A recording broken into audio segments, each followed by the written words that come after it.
Uchko'priklar bormi? Like bosib, haddishga qilib qo'yamiz akalar. Uchko'prik tumanidamiz. Bu taraf Katta Kenagas qishlog'iga kirib ketish, bu taraf Kichik Qashqar qishlog'iga kirib ketish. Mana shu joyda podzemka bor, radar bor. Bu joyda hamma biladi. Lokatsiyaning chiroyliligini qarang. Hamma narsa bor. Atrof to'la choyxona, mana bu yoqda qassobxonalar, magazinlar, do'konlar, bu yoqda yana choyxonalar. Mana eski do'stlar degan yangi choyxona ochilgan.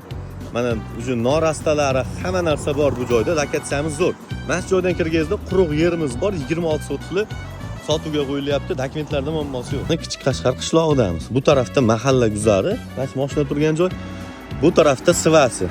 Mana shu ikkita uylarda Sivas bor.